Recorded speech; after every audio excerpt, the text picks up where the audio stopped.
Hey folks, Michael McGee here. In today's video, we're going to do a garden tour. But before we go to the garden, I want to show you what my daughter's been getting out of the garden. As you know, she is the gardener. She gets the boys to help her quite a bit, and we do stuff, but she's the main one. She runs the greenhouse and runs the garden. And as you see, she is rolling in the tomatoes right now. She just recently picked all these cherry tomatoes. This one here is called a peach tomato, like I don't know if it's Alberta peach or what. Tomato itself isn't very fuzzy, but the plant is. Tomato might be a little bit. She's got these certain kind of paste tomatoes, striped paste tomatoes. Every one of these she saves seeds from because they're all open pollinated. We've got these here, I can't remember what the name is, but you can just go to an open pollinated seed catalog and get whatever kind you want. These are bad to get cat faces, which aren't good to sell, obviously. They're good to eat. And one of my favorites, these green giants, they don't look right, but they are soft, ripe tomatoes with the best tomato flavor I've ever ate. They taste like a red tomato, except better. So she's got all these open pollinated. Every one of these that she grows is open pollinated, and that is incredibly important in the day and time we live in. You may need to save seeds, and it would be a good thing to do. And saving seeds is not hard from tomatoes. You just pull them out, put them on a paper towel, and they dry. So anyway, over here is my potatoes. David's going to uncover them for you and show you. These are red Pontiac potatoes that we dug a while back. I lost the footage of the digging, but I've got more potatoes to dig, so don't worry about that. But you have to keep potatoes covered with something to keep the sun off, because sun turns them green, and the green is toxic. But once you keep them covered like this for a while and get them good and cured out, then you can get them in your basement or in your cellar, wherever you're going to store them. They like cool, damp. They do not want warm, dry places. So we're going to get them stored away pretty soon here and go dig the other potatoes if the ground ever dries up enough to dig them. Anyway, we're going to go to the garden, take a look around, and then we're going to go down to the pigs with a bowl of tomatoes that have started to go bad. All right here we've got the cherry tomatoes, and I'm telling you what, they produce a ton. If you grow cherry tomatoes, you already know that. Tommy Toes, Sweet 100s, whatever you grow, they produce a lot. Behind it, you can hardly see, we've got a hoop canopy set up for the green beans. She's growing. She already harvested a crop of sweet English peas off of that. Now she's got the green beans coming on strong. They are Rattlesnake pole beans. And wow, they're good. And when you grow them like this, you can absolutely stand and pick your beans in the shade, standing up. You're not going to get a backache. You're not going to get sunburnt. It's unbelievable.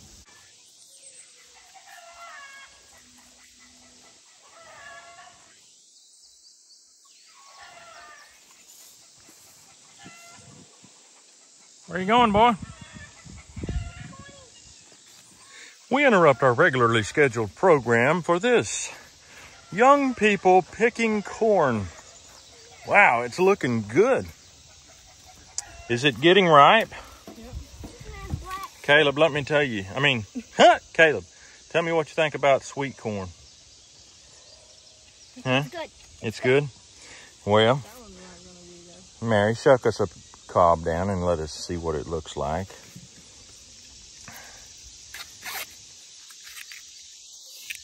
Oh, what kind is that? Incredible. Incredible. You're eating that baby corn. You like that? Not as good as big corn? The whole cob is good, huh? Here, maybe it tastes better with a green bean. See, this boy knows you don't just take off eating it. You got to string it. Or at least get the ends broke off if the string ain't ready. I don't think the string developed yet. You can probably eat it just plain. How's that taste? Good. Good? Well, don't let me hinder you. I know you're working. I'm just going to pan on around here and show you unbelievable amounts of tomatoes all the way from top to bottom in this garden spot. There's the green beans we were just looking at. There are 1, 2, 3, 4, 5, 6, 7, 8, 9, 10, 11. 11 rows of tomatoes. Now you tell me she ain't got it going on. That's unbelievable, the sheer amount of tomatoes. I'm sure that you're going to want me to make some videos about how we use all these tomatoes, how we can all these tomatoes. I might be able to get you a video of that, and I might not. I'm in construction. I do a lot of building and stuff like that, so I'm not always here when the canning goes down. But if I am, I will. So I'm gonna pan on around tomatoes. We got corn. Let's go see what else we got. Our super hot peppers got a super slow start. I took them to my buddy with the greenhouse back in February, and he said they just didn't take off very good. So I'm not sure we're gonna get any this year, but we've got them in the ground just in case they want to catch up. The jalapenos are doing okay. They're actually putting on some fruits and looking good. And we've been eating quite a bit of them. We got squash. We've got, right in this area, we've got bush beans. They've been picking and we've been eating quite a bit of that. Cucumbers, right there. Okra, you can see the okra there. Right here, we've got the bush horticultural bean.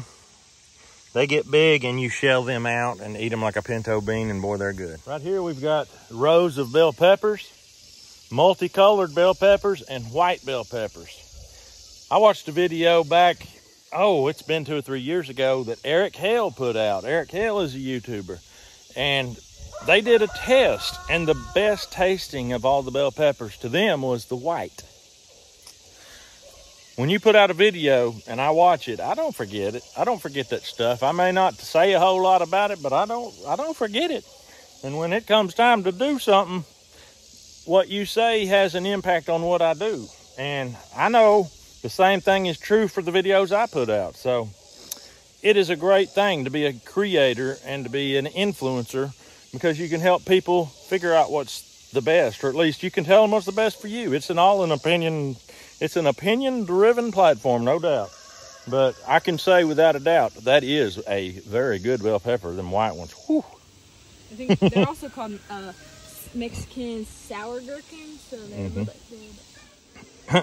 Okay, right here we've got something that is very strange that my daughter grew, called a sour cucumber. No, a mouse cucumber, or a sour gherkin. And as you see, it's not all that big. So let's try it out. I've not eaten one yet. See how they are.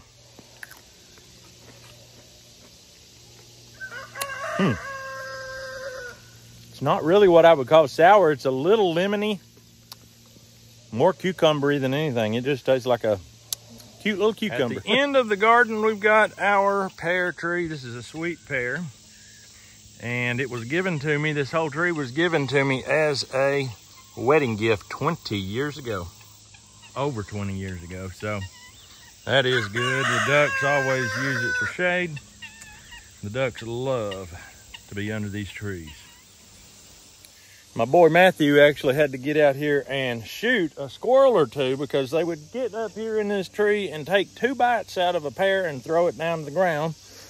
That don't fly too good around here, and squirrel actually tastes pretty good too, believe it or not. One thing that Mary does do well that I never did when I was raising the garden is grow flowers. She absolutely has them rocking and rolling out here. All different kinds.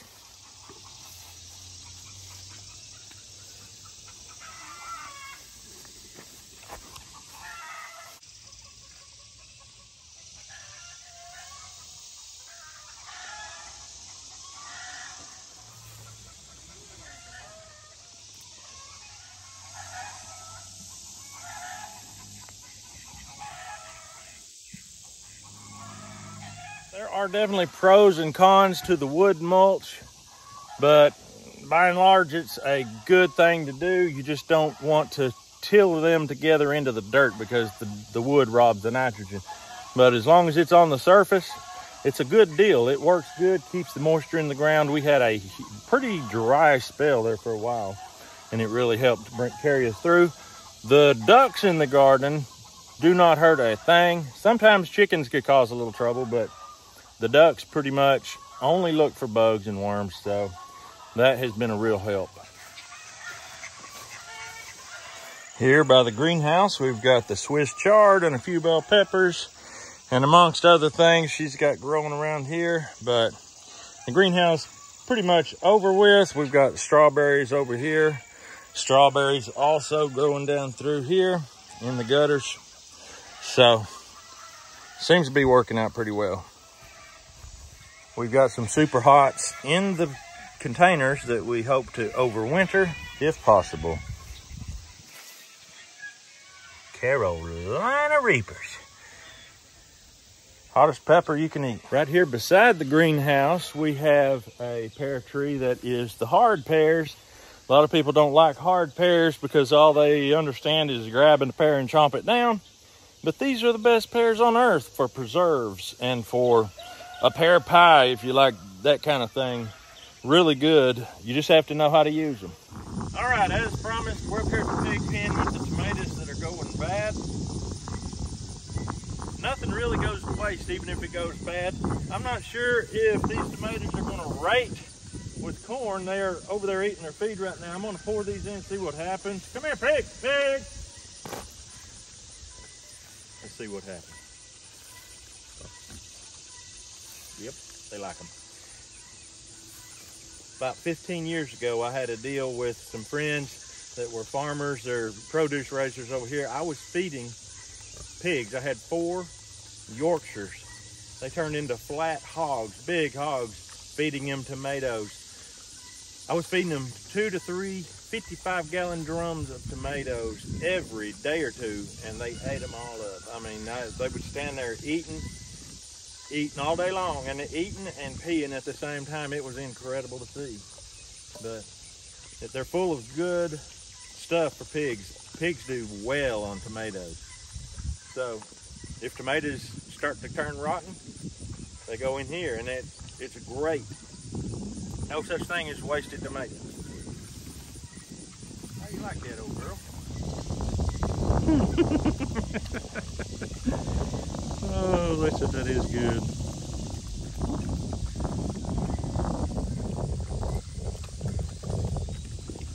Oh man, did they ever make it look delicious.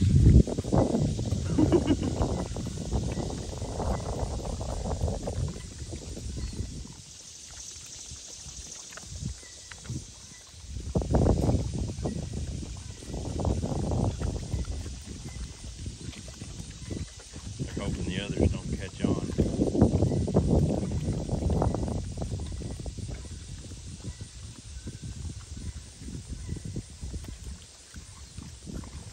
Just one after the other.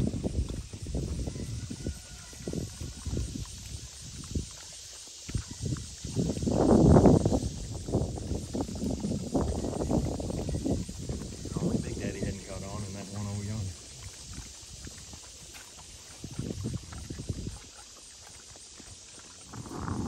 All right, a couple weeks ago, y'all saw the silage video we made for the pigs.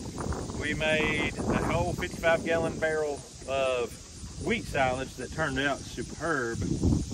Just to give you a little update, it looks like that a barrel will feed the pigs I've got here for about 2 to 3 weeks. So it's kind of a good deal, you know. It's full of minerals and stuff that's good for them. If I could get me 10 or 15 barrels, fill those up, I think I could feed them for quite some time. So I think that was a success that I look forward to doing more in the future. The tomatoes are a hit too. All right, so we're going to close this video out.